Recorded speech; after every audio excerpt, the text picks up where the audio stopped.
You want to learn how to program a PLC. But every tutorial assumes you already know what a PLC is, what ladder logic is, what a scan cycle is, what an input image is. This video starts from absolute zero. By the end, you will have written and run your first PLC program. You do not need any hardware. You do not need to install anything. You need a browser. That is the whole prerequisite.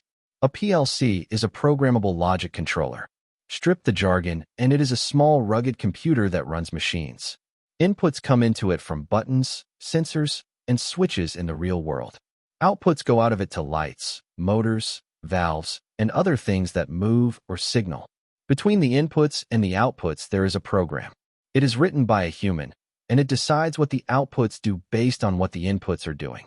That is the whole job. Inputs in, program in the middle, outputs out.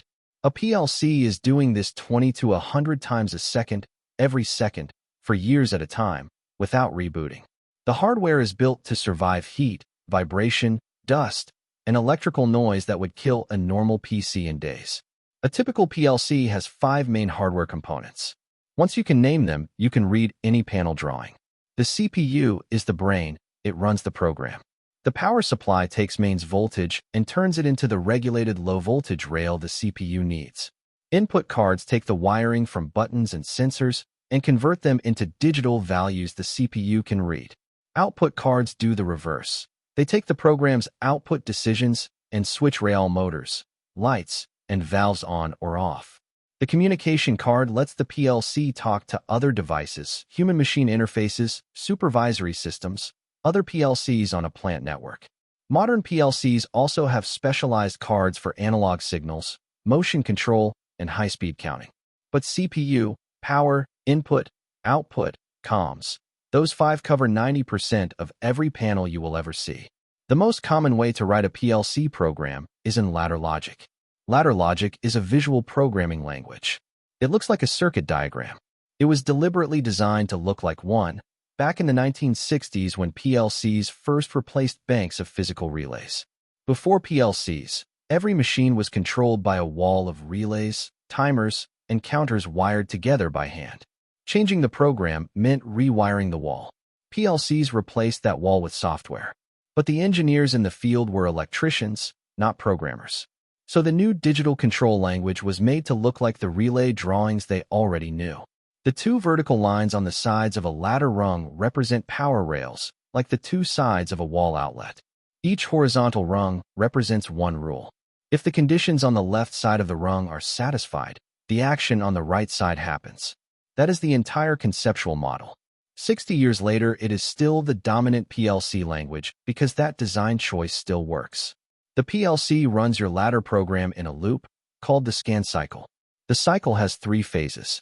First, the PLC reads all the inputs from the real world and stores a snapshot in memory called the input image. Second, the PLC runs your program from top to bottom, using that snapshot, not the live inputs.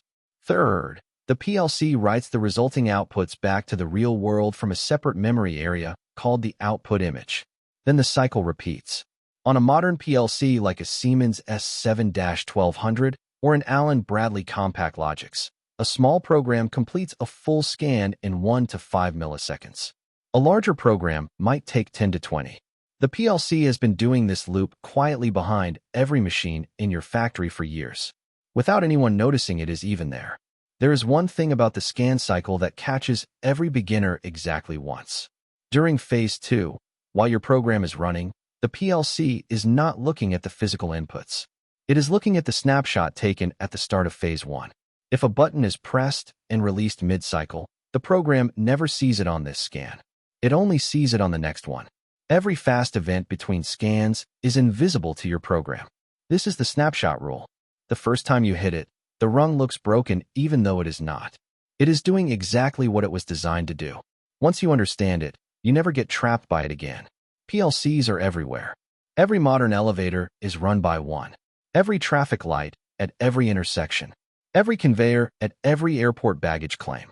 Every machine on every factory floor. Every water treatment plant. Every wastewater plant. Every cooling tower at every shopping mall. Every loading bay at every distribution center. Every bottling line at every brewery. They are inside power generation plants, oil refineries, mining operations, pharmaceutical reactors, food processing lines, and the conveyor system in your local Amazon warehouse. Once you can spot one, you start seeing them everywhere. The reason there are so many is simple. Anything that moves, switches, or responds in industry needs rule-based logic and rugged hardware that survives where a normal computer would die. With those concepts in place, you can write your first PLC program right now.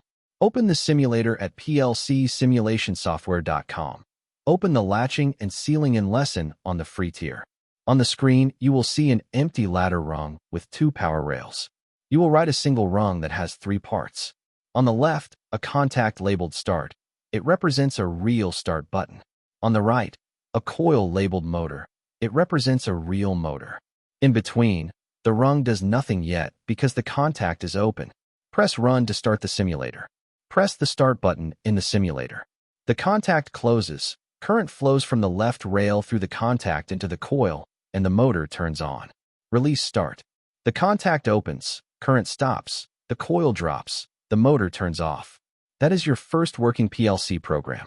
It is the doorbell pattern. The button is pressed, the bell rings. The button is released, the bell stops. You just wrote it. From here, sealing in is next, keeping the motor on after the button is released. That is what real machines need. Then timers, for delayed start and stopped motions. Then counters, for tracking events or parts. Then conditional logic with normally closed contacts and emergency stops. Then the structured text variant of ladder logic, for the parts that are easier to write as code. Then function blocks, for reusable modular logic. Then PID control for temperature and pressure regulation. The simulator has lessons for every one of these on the free tier.